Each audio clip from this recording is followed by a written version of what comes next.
종 모세가 죽은 후에 여호와께서 모세의 수종자 눈의 아들 여호수아에게 말씀하여 이르시되 내 종 모세가 죽었으니 이제 너는 이 모든 백성과 더불어 일어나 이 요단을 건너 내가 그들 곧 이스라엘 자손에게 주는 그 땅으로 가라. 내가 모세에게 말한 바와 같이 너희 발바닥으로 밟는 곳은 모두 내가 너희에게 주었노니 곧 광야와 이 레바논에서부터 큰 강 곧 유브라데 강까지 해쪽 속의 온 땅과 또 해지는 쪽 대해까지 너희의 영토가 되리라. 네 평생에 너를 능히 대적할 자가 없으리니 내가 모세와 함께 있었던 것 같이 너와 함께 있을 것임이니라. 내가 너를 떠나지 아니하며 버리지 아니하리니 강하고 담대하라. 너는 내가 그들의 조상에게 맹세하여 그들에게 주리라 한 땅을 이 백성에게 차지하게 하리라. 오직 강하고 극히 담대하여 나의 종 모세가 네게 명령한 그 율법을 다 지켜 행하고 우로나 저로나 치우치지 말라. 그리하면 어디로 가든지 형통하리니 이 율법책을 네 입에서 떠나지 말게 하며 주야로 그것을 묵상하여 그 안에 기록된 대로 다 지켜 행하라. 그리하면 네 길이 평탄하게 될 것이며 네가 형통하리라. 내가 네게 명령한 것이 아니냐. 강하고 담대하라. 두려워하지 말며 놀라지 말라. 네가 어디로 가든지 내 하나님 여호와가 너와 함께 하느니라 하시니라. 아멘. 잠깐 기도하겠습니다. 사랑과 은혜의 예수님, 주님이 열어놓으신 생명과 구원의 길을 따라서 우리가 믿음의 길을 가고 있습니다. 그 끝은 주님 앞에 서는 그날이 될 것입니다. 그 과정에서 수많은 일들을 겪을 것입니다. 슬픈 일, 그리고 기쁜 일, 즐거운 일, 괴로운 일이 우리의 발걸음마다 전개될 것입니다. 그러나 우리에게 우리 앞서 가시는 예수님이 계십니다. 걸음걸음마다 성령님이 도우시고 이끄시고 또 강하게 하실 것입니다. 주님, 결코 우리가 방황하거나 머뭇거리거나 뒤를 돌아보지 않게 하시고 저 끝을 바라보며 변함없이 강하고 담대한 믿음으로 날마다 순간마다 승리하며 전진하게 하여 주옵소서. 능력의 영이신 성령님, 우리를 도와주옵소서. 예수님의 이름으로 기도합니다. 아멘. 하나님이 세상을 만드시고 아담과 하와를 만드셨을 때 가만히 있으라고 하지 않으시고 생육 번성 충만하라고 명령하셨습니다. 주어진 대로 그냥 먹고 사는 게 하나님의 뜻이 아니고 주어진 것을 통해서 하나님이 원하시는 것을 이루어가는 것이 바로 하나님의 창조 목적입니다. 하나님이 아브라함을 부르시고 그를 통해 아들 이삭을 어렵게 얻게 하시고 다시 그를 통해 민족을 이루고 한 나라를 이루었습니다. 그런데 하나님이 맨 처음 아브라함에게 주신 약속은 너로 하여금 한 민족을 이루고 더 나아가 온 세상 민족이 그 민족을 통해서 복을 받게 하겠다고 하셨습니다. 하나님의 뜻은 아브라함과 그의 자손인 이스라엘이 잘 먹고 잘 사는 것으로 끝나는 것이 아니라 그 이스라엘을 통해서 세상 모든 사람들이 복을 받고 하나님을 믿게 하는 것이 하나님의 목적이었고 이스라엘을 만든 목적이었습니다. 그러므로 이스라엘은 자기 민족, 자기 나라가 잘 되는 것을 넘어서서 눈을 들어 세상을 바라보고 그 세상을 향하신 하나님의 마음을 헤아려 순종하는 것이 바로 아브라함을 부르신 하나님의 원래 목적이었습니다. 하나님이 한 사람 한 사람 인생이 끼어들어서 우여곡절 끝에 하나님을 믿고 또 예배를 하게 하십니다.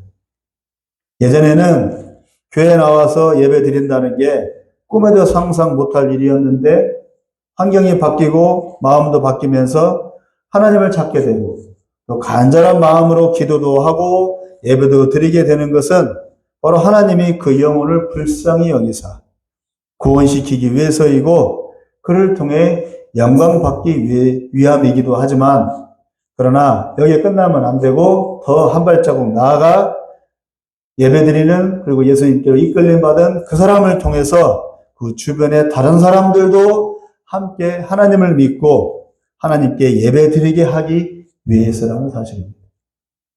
그러니까 나 혼자 구원받고 나 혼자 복받고 나 혼자 잘 되고가 아니라 나를 통해서 다른 사람들도 구원받게 하기 위해서. 비록 내가 어렵더라도 어려운 내 사정을 통해서 다른 영혼들이 구원받을 수만 있다면 그것으로 된 것이죠. 우리 한 사람 한 사람을 끔찍히 사랑하시되 모든 사람이 지옥불에 떨어지지 않고 하나님의 자녀가 되고 백성이 되어서 하나님의 나라에서 영원히 다 같이 함께 기쁨 가운데 사는 것을 하나님은 원하십니다.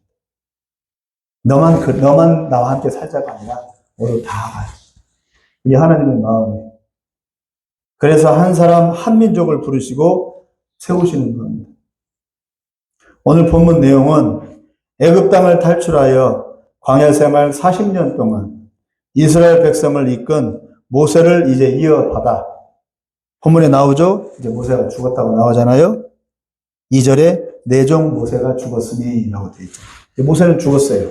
모세는 없어요. 그 다음에 누가 나오느냐? 모세의 후계자였던 여호수아라는 사람이 있어요. 여호수아. 따라해보세요. 여호수아. 예. 여호수아가 40년 광야 생활을 접고 이제 가나안 땅으로 들어가려는 순간에 하나님이 여호수아와 그의 백성들에게 주시는 그 당부의 말씀, 권면의 말씀이 오늘 본문 말씀입니다. 어디로 들어가라고요? 이집트를 탈출했잖아요. 지금 광야에 있죠? 어디로 가라고요? 가나안 땅으로 들어가요. 가나안 땅. 오늘은 이 광야와 가나안 땅이라는 주제로 우리 신앙생활을 점검해 보고 교회와 그리고 우리 각 개인이 가야 하는 신앙의 길에 대해서 잠시 살펴보고자 합니다. 먼저 모세 때를 잠시 살펴보겠습니다. 다 아는 내용이겠지만 하나님은 광야에서 양치기로 살던 80 먹은 노인 모세를 부르셔서 이집트라는 나라로 들어가서 이스라엘 백성들을 탈출시키라고 명령하셨습니다. 40년간 광야의 양치기로 훈련시킨 다음에 나이 80이 되었을 때 하나님은 불현듯 나타나셔서 뜬금없이 80 먹은 노인인 모세에게 명령하며 그 사람에게 사명을 주신 겁니다. 얘야, 이집트로 가서 이스라엘 백성들을 데리고 와. 몇 명이나 돼요? 200만 명이나 돼요. 대전시 인구보다 더 많아요. 80 먹은 노인이. 이게 가상길 합니까? 그렇다면 모세가 이집트에서 40년간 왕자로 산 것도, 다시 40년간 양치기로 산 것도, 바꿔 말하면 모두 나이 80대에 이스라엘을 이집트에서 탈출시키는 것을 위해서였다는 겁니다. 40년 왕자 노릇, 40년 양치기 노릇. 하늘과 땅이죠. 왕자 노릇, 양치기 노릇. 그렇게 하나님께서 훈련시킨 것은 나이 80세였을 때 이스라엘을 이집트에서 끌어내기 위해서. 그리고 40년간 광야에서 그들과 함께 먹고 자고 뒤엉키며 갈등하며 번민하며 그들과 함께 살게 하기 위해서. 그래서 모세를 40년 왕자, 40년 양치기로 훈련시킨 거예요. 그러므로 모세의 존재 이유와 사명은 어찌하든지 이스라엘 백성을 모두 이집트의 바로 왕의 손에서 벗어나게 하는 것입니다. 그런데 이 일은 쉽지가 않습니다. 이집트는 대제국이고 모세는 빈손이고 군대도 없고 더욱이 이스라엘 백성은 이집트에서 노예로 살면서 이집트 사람들의 온갖 굳은 일을 다 해주고 있었기 때문에 결코 바로 왕은 노예를 풀어줄 리가 없었습니다. 그래서 모세는 싫다고 했고 막막한 심정을 토하며 보낼 사람을 보내라고 하나님께 대들었습니다. 나 80 먹은 노인네입니다. 내가 가서 이집트 가서 왕한테 이스라엘 백성을 보내라라고 하는데 왕이 내 말을 듣겠습니까? 택도 없는 노릇이죠. 그 사람이 뭐라고 내 말을 듣습니까? 그리고 이스라엘 백성들이 나오라고 한다고 나오겠습니까? 비록 노예지만 거기서 먹고 살만 한데. 생각 좀 해보십시오, 하나님. 보낼 사람을 보내세요. 다른 사람 보내세요. 이렇게 되들었어요. 우리가 생각해도 맞잖아요. 모세 말이 틀린 게 아니잖아요. 모세 입장에 한번 대보십시오. 40년을 왕자로 살았어요. 왕자. 궁궐에서. 40년을 양치기로 살았어요. 모세 심정이 어떻겠어요? 왕자로 살다가 뚝 떨어져서 양치기로 살았어요. 양똥 냄새 맡은. 80년 동안 모세는 혼란스러워요. 하나님 생각해도 싫어. 내 인생, 한마디로 골로 가는 인생이에요. 생각해보고 싶지도 않아. 두 번 다시 살고 싶지도 않아. 그대로 끝내고 싶어. 그런 상태에 있는 모세에게 갑자기 뜬금없이 80 먹은 노인한테 이스라엘 백성들 이집트로 가가지고 이스라엘 백성들을 데려오고. 모세가 이집트에서 쫓겨났잖아요. 그럼 다시 그 이집트로 어떻게 다시 돌아가요?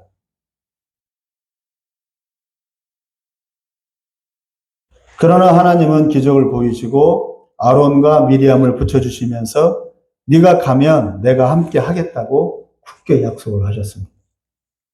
하나님께 설득당한 모세는 40년 만에 이집트로 다시 찾아갔고 바로 왕과의 신경전 끝에 하나님이 주신 10가지 기적과 재앙을 힘입어 기어이 이스라엘 백성 200만 명을 이집트에서 탈출시켰습니다. 기적이죠. 그들은 도망치면서 구름 기둥, 불 기둥으로 보호를 받았어요. 낮에는 구름 기둥이 뭔지 아세요? 구름으로 된 기둥이 이스라엘 백성들을 보호해줘요. 밤에는 불 기둥이 이스라엘 백성들을 보호해줘요. 이런 일이 있어요? 이런 놀라운 일들을 이스라엘 백성은 경험했어요. 그러니까 하나님처럼 하나님이 구름 기둥, 불 기둥을 보내서 이스라엘 백성을 보호해 준 거예요. 모세가 두 손을 드니까 바다가 갈라져요. 홍해 바다가. 갈라져가지고 바다가 쫙 갈라지고 바닷길로 걸어간다. 이런 일을 겪었어요. 꿈에는 일이라고 한다면은 뭐 말할 것도 없죠. 그러나 우리 꿈에는 일로 하는 게 아니라 우리 사실로 믿고 이 말을 하고 있잖아요. 놀라운 일이 지금 벌어진 겁니다. 그렇게 해서 광야로 들어가게 되었어요. 이스라엘 백성이. 구름 기둥, 불 기둥으로 보호받는 것을 경험했고, 홍해 바다가 갈려서 그 바닷길로 걸어가는 것을 이스라엘 백성들이 경험을 했어요. 그런 기적들을 이스라엘 백성들이 눈으로 다 경험을 하고 몸으로 다 경험을 한 다음에 광야로 들어갔다고. 광야에 도착하기까지 이스라엘 백성이 보고 듣고 경험한 기적은 그냥 놀라웠어요. 말이 필요 없을 만큼 놀라운 경험이었어요. 이집트에서 광야까지 이스라엘이 겪은 기적은 어느 민족, 어느 역사에도 없는 놀라운 일이었어요. 그래서 하나님은 이스라엘 백성들에게 하나님이 너희를 도왔다. 하나님이 너희와 함께 한다는 것을 보여주시면서 뭘 기르게 하는 겁니까? 하나님에 대한 믿음을 키워주는 겁니다. 세상에 둘도 없는 기적을 주시면서 하나님의 약속을 붙들라고 하나님은 하셨습니다. 그럼 붙들어야죠. 기적을 경험했으니까. 그러나 이스라엘 백성은 광야에 도착하자마자 지난 기적들은 다 깡그리 잊어버리고 불만부터 쏟아놓기 시작했습니다. 목마르다고 불평하고 뜨겁다고 불평하고 고기 먹고 싶다고 불평하기 시작하면서 그들을 끌고 나온 모세에게 대들기 시작했습니다. 이런 불평이 도착하자마자 시작해서 어른 세대가 다 죽어 나갈 때까지 계속됐습니다. 40년 동안. 그럼 하나님이 왜 광야로 그들을 이끌었을까요? 그럼 왜 광야로 하나님을 왜 이끌었을까? 뿅 해가지고 이집트 탈출해서 곧바로 가나안 땅으로 들어가게 하시지. 왜 하필 그 가운데 광야를 두셔가지고 광야길을 걷게 하셨을까? 왜 광야길에서 이스라엘 백성들은 큰 시험에 빠져가지고 사흘이면 지나갈 길을 40년 동안 뺑뺑이를 돌다가 기어이 다 나가 떨어져 죽어버렸을까? 왜 하나님이 이렇게 어려운 길을 하게 하셨을까? 홍해 바다를 가르고 구름 기둥, 불 기둥으로 보호해주고 10가지 재앙으로 이스라엘 백성을 끌어내었는데 왜 하필 광야를 두셨을까? 광야. 그 놀라운 기적들을 주셨으면서. 이집트를 나와서 약속의 땅 가나안으로 가기 위해서는 이 광야를 거쳐야만 했습니다. 그런데 이 광야는 긴 거리가 아니고 사흘이면 지나갈 수 있는 거리였어요. 사흘이면 지나가요. 걸어서 사흘. 차 타고는 얼마 안 걸리죠. 걸어서 사흘이니까. 사흘 동안 이전과 다른 시험을 주신 겁니다. 너희들 기적 체험했지? 이제 사흘간 내가 너희들 시험할 거야. 믿음이 있는가 없는가. 이 시험이었어요. 광야가. 이 시험에서 졌어요? 이겼어요? 이스라엘 백성이? 졌어요? 이겼어요? 어머니? 이겼다면 불평, 불만은 안 하지. 조금 힘들고 어려워도. 광야는 사막을 말하는 거예요. 사막. 사막 사흘길로 내몬 거예요. 그 놀라운 기적을 베풀었으면서. 왜 사막으로 가게 하셨을까?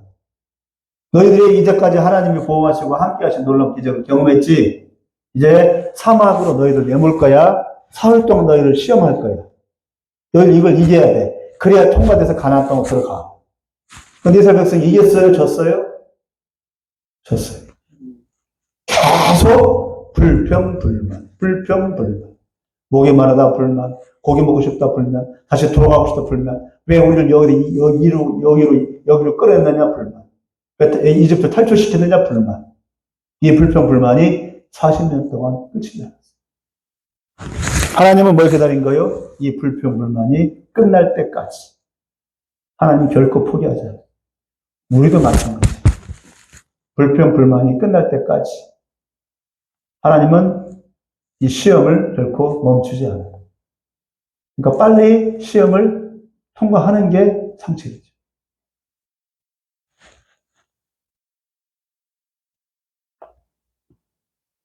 광야는 아무것도 없습니다. 자신들의 이전 삶과 완전히 다른 거칠고 부족하고 안 맞는 곳입니다.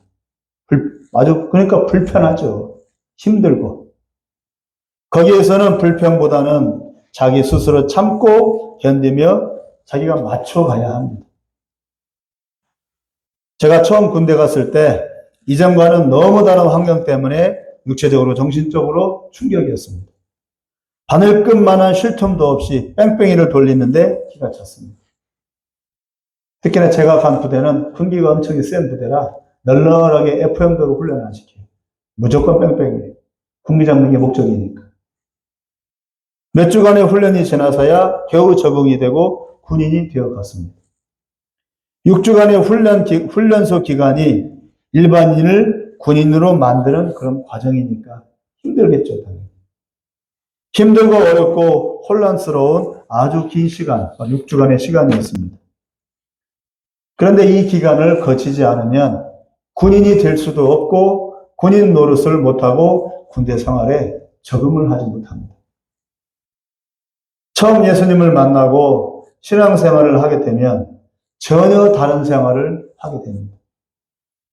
예전에 하던 습관들을 고쳐야 하고 해서는 안 될 일, 해야 할 일들이 갈라집니다. 이전과는 다른 생활 양식들을 익혀야 되고 그리고 스스로 다듬어져 가야 합니다. 절제와 인내와 자기 부인의 숱한 과정들이 전개된다는 말입니다. 믿음이 아니고서는 도저히 이해할 수 없고 그리고 믿음이 아니고서는 순응할 수가 없는 그런 삶이 예수 믿기 시작하면서 전개됩니다.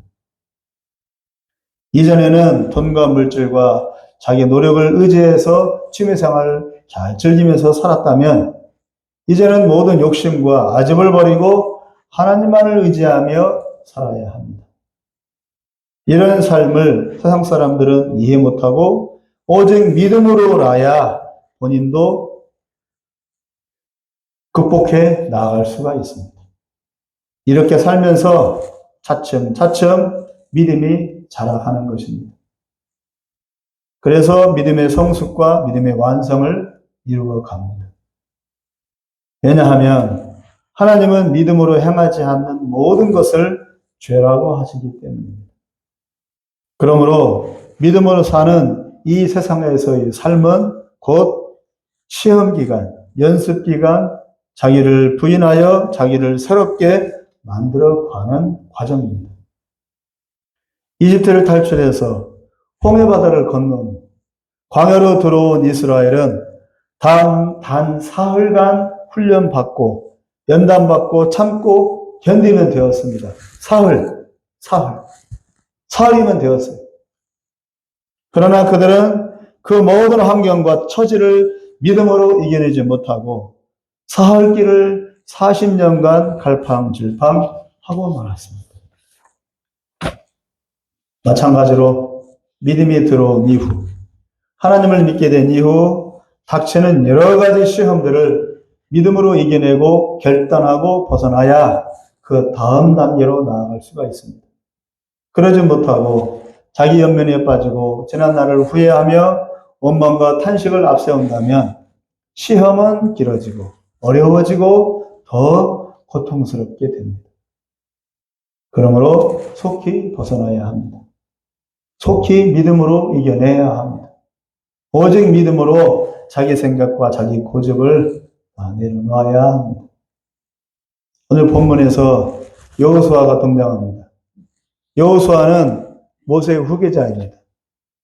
40년의 광야 생활 속에서 어른 세대가 모두 광야에서 죽었습니다. 그리고 이제 아들 세대인 여호수아 때에 이르러 이집트를 탈출할 때 원래 목적했던 그 가나안 땅으로 들어가고자 합니다. 40년이 걸렸습니다. 사흘이면 될 일을 40년 걸려서 이제 가나안 땅, 약속의 땅으로 들어가려고 하고 있습니다. 불평과 불만과 원망과 탄식만 늘어놓던 어른 세대가 다 죽고 나자 이제 그 다음 세대가 아니야. 언제까지 이 광야에서 살 거야? 우리 부모 세대가 다 죽었지 않냐? 우리는 원래 목적의 땅, 그 가나안으로 들어가야 하지 않겠냐? 하는 부흥의 바람이 불었습니다. 그래서 여호수아를 중심으로 하여 똘똘 뭉치기 시작했습니다. 이때 하나님이 여호수아와 그 이스라엘 백성들에게 신신당부의 말씀을 주십니다. 오늘 본문 1절에서 9절까지 중에 9절을 한번 다 같이 읽어보겠습니다. 9절이요. 시작. 내가 네게 명령한 것이 아니냐. 강하고 담대하라. 두려워하지 말며 놀라지 말라. 네가 어디로 가든지 네 하나님 여호와가 너와 함께 하느니라 하십니다. 다시 7절을 읽어보겠습니다. 7절이요. 시작. 오직 강하고 극히 담대하여 나의 종 모세가 네게 명령한 그 율법을 다 지켜 행하고 우러나 저러나 치우치지 말라. 그리하면 어디로 가든지 형통하리라. 강하고 담대하랍니다. 하나님이 함께 하시는 것을 굳게 믿고 강하고 담대하게 전진해 나아가랍니다. 그리고 대신 율법을 다 지켜 행하랍니다. 율법에 근거해서 하나님의 말씀에 순종하랍니다. 하나님의 뜻대로 살면서 그 하나님을 믿음으로 의지해서 두려워 말고 현실을 부딪혀 나아가랍니다. 하나님이 뒤에 항상 서 계시니 그것을 믿고 너희 발을 내디디며 너희 앞길을 헤쳐 나아가랍니다. 두려워 말랍니다. 믿는 자에게 능치 못할 일이 없으니 거침없이 부딪히고 도전하면 하나님이 반드시 도와주시겠답니다. 이게 하나님의 약속입니다. 예수를 믿고 현실 앞에 서 있는 우리에게 주님은 너희는 남자답게 강건하라고 말씀하셨습니다. 예수님이 부활하셨는데도 제자들은 부활의 사실을 모른 채 다 도망쳤습니다. 예수님은 다시 제자들 앞에 나타나셔서 안심하라고 하시고 두려워 말라고 하시고 다시 용기를 내서 주의 일을 하라고 재촉하셨습니다. 비록 우리 앞의 현실이 믿음으로 극복하기에는 녹록지 않고 부담스러운 게 사실입니다. 그러나 우리는 예수 믿은 후에 이 땅에서 천년 만년 살 게 아닙니다. 우리의 목적지는 이 땅에서 잘 먹고 잘 사는 게 아니고 이 땅에서 성공해서 부귀영화를 누리고 이 땅에서 이름을 날리는 게 아닙니다. 우리가 예수 믿고 나아가야 할 목적지는 하나님 땅, 곧 약속의 땅, 하나님이 다스리는 하나님의 나라입니다. 이 땅에 교회가 서 있는 이유는 이 땅에 교회를 세우는 것 자체가 목적이 아니고 이 땅에 세워진 교회를 통해서 다시 오실 메시아 예수님을 준비하면서 기다리는 것입니다. 교회가 천국이 아닙니다. 교회는 천국을 준비하는 곳입니다. 이 땅에서 우리에게 강건하고 담대하라고 권면하시는 이유는 그냥 예수 믿고 구원받아 이 땅에 퍼질러 사는 게 목적이 아니고 이제 새로운 시작이기 때문입니다. 이제껏 불신앙으로 그리고 나를 위해 살았으나 이제부터는 주님을 위해 그리고 믿음으로 살아야 합니다. 내 목적이 아닌 주님의 목적을 위해서. 이스라엘이 가나안으로 들어가려면 결단이 필요했습니다. 첫째는 요단강을 건너야 하고 둘째는 가나안 땅에 득실되는 가나안 족속들을 두려워하지 말아야 합니다. 우리 앞의 현실은 이해 못지 않습니다. 하나의 문제가 해결되면 또 다른 문제가 터지고 또 하나가 해결되면 또 다른 문제가 꼬리를 이어갑니다. 그렇죠? 우리 현실은. 예수 믿으면 다 해결되면 좋은데 평탄한 길을 가면 좋은데 평탄한 길이 펼쳐지지 않고 고난의 길과 고생의 길과 어려운 길이 잠깐만 펼쳐져요. 거미줄처럼. 왜 그렇습니까? 믿음으로 헤쳐나가라. 우리에게 주시는 광야입니다. 우리 몫이라 그거죠. 우리 몫이라. 대신 누가 살아주지 않는다. 삶의 문제, 생활의 문제는 끝이 없이 우리 앞을 가로막고 믿음으로 결단해야 될 상황에서 우리의 믿음이 온전치 못하여 이러지도 저러지도 못하는 경우가 사실 비일비재합니다. 믿음으로 삶을 살아내기도 힘든데 앞을 향해 전진하여 믿음의 완성을 이루어가는 것은 엄두도 내지 못할 일입니다. 결국 우리의 노력과 의지로는 아무것도 이룰 수 없다는 사실을 인정을 해야 합니다. 하나님 나는 할 수 없습니다. 하나님 나는 할 수 없습니다. 내 능력으로는 못합니다. 내 능력으로는 이 현실을 이겨낼 수 없고 이 문제를 해결할 수 없습니다. 하나님 도와주십시오. 하나님 문제를 해결해 주십시오. 하나님을 의지합니다. 그래서 수많은 사람들이 예수님께 나와서 매달렸잖아요. 어깨 붙잡고 매달리고 다윗의 예수 나 좀 살려주세요 라고 받으면 외쳤고 그렇게 외쳐댄 거예요. 나 좀 살려달라고. 나는 어떻게 할 수가 없으니까. 그렇게 하라고요. 그렇게 하나님을 의지하라고. 축자사자 교회에 나와서 축자사자 울부짖으며 기도하라고. 축자사자 말씀 붙들라고. 그렇게 해야 너희들 믿음이 자랄 수 있다고. 그래야 믿음으로 극복할 수가 있다고. 이런 몸부림이 없이 어떻게 믿음이 자랍니까? 이런 애통함이 없이 간절함이 없이 어떻게 믿음이 자랍니까?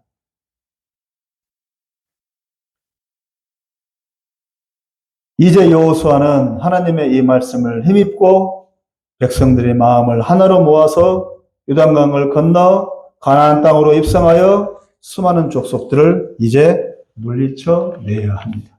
시작이란 말입니다. 그동안 40년 동안 광야는 시작도 안 한 단계라 그럽니다. 그것이 아무리 어렵고 힘들어도 주사위는 이미 던져졌고 뒤로 물러날 수는 없습니다. 여호수아에게 이제 뒤로 물러날 필요는 없어요. 이미 한 번 예수를 믿은 이상 우리는 되돌릴 수는 없습니다. 믿다가 실족하여 교회를 떠나고 믿음을 버린 이들의 말로는 불신자들보다 더 비참하고 더 참담하고 슬픕니다. 죽으나 사나 우리는 믿음의 줄을 붙잡고 죽든지 살든지 앞을 향해 돌진해 나아가야 합니다. 그것밖에 없어요, 우리의 길은. 하나님이 그러라고 하셨고 하나님이 우리 뒤에 계시겠다고 약속을 했으니까. 불신자들과 같이 무기력하고 생각 없는 존재들이 되어서는 안 됩니다. 시대를 분별하고 하나님의 구속 역사를 바라보며 내가 설 자리가 어딘지, 내가 가야 하고 바라보아야 할 곳이 어떤지를 명확하게 분별하고 그리고 열정과 용기를 달라고 하나님께 기도해야 하겠습니다. 말씀을 맺겠습니다. 이집트를 탈출하고 광야를 거쳐 가나안 땅으로 입성한 이스라엘의 모습이 바로 우리 믿는 자들의 모습입니다. 세상에서 탈출하여 쓰라린 자기 부인의 과정을 통해 하나님을 만나 새 사람이 되고 이제 가나안이란 소망과 비전의 땅을 향해 우리는 지금 나아가고 있습니다. 기적을 경험했다고 끝난 것이 아니고 이집트를 탈출했다고 다 된 것이 아니고 문제는 광야를 거쳐 요단강을 건너 가나안으로 들어가야 한다는 말입니다. 순풍에 돛단 듯이 저절로 흘러가는 것은 없습니다. 믿음으로 애쓰고 노력하고 부대끼고 승리하며 전진해 나아갈 뿐입니다. 몸부림을 쳐야 합니다. 앞으로 가야 할 길이 멀고 이루어야 할 일이 많습니다. 믿음의 놀라운 무기를 붙들고 가나안 족속들을 물리치며 승리해 나아가시는 우리 모두가 되기를 바랍니다. 전쟁은 주님께 속했습니다. 싸움의 결과는 주님께 있습니다. 다만 우리는 최선을 다해 믿음의 싸움을 살아갈 뿐입니다. 위로와 능력의 성령께서 우리를 축복해 주시기를 간절히 기원합니다. 기도하겠습니다. 이집트를 탈출해 수많은 기적을 경험하며 이집트를 탈출한 이스라엘 백성들을 바라볼 때 와, 놀랍다. 어떻게 저런 기적들을 경험하고 체험했지? 하나님이 저들과 함께 하시네 라고 했지만 이스라엘 백성들은 광야에 들어서자마자 이게 뭐야? 아무것도 없네. 황량하네. 빈털터리네. 먹을 것도 없네. 물도 없네. 하면서 불평불만을 늘어놓기 시작했습니다. 그들이 경험한 기적, 그들이 경험한 하나님의 그런 체험들은 다 어디로 갔습니까? 그들은 그 모든 기적들을 경험하면서 믿음을 쌓아야만 했는데 믿음을 쌓기는커녕 그냥 한 경험으로 한낱 그냥 경험으로 끝내버리고 말았기 때문에 광야 앞에서 광야의 시험 앞에서 그들은 다 나가 떨어지고 말았습니다. 우리도 똑같습니다. 우리가 예수를 믿은 이후에 우리의 삶의 현실은 힘들고 어려울 수 있습니다. 왜 이런 현실을 우리에게 주십니까? 라고 하나님을 원망하기 이전에 하나님이 주신 이 기회를 살려서 믿음으로 승리하며 믿음으로 승리의 나라를 이루어가야 할 것입니다. 우리에게 그런 열정과 우리에게 그런 용기와 우리에게 그런 믿음이 필요합니다. 하나님 아버지, 우리가 절망하고 낙심하기 이전에 우리가 하나님이 가르쳐 주신 그 목적지를 향해서 나아가겠다고 하는 열정과 확신과 소망과 믿음을 우리에게 허락해 주셔서 반드시 우리로 하여금 승리할 수가 있도록 인도하여 주옵소서.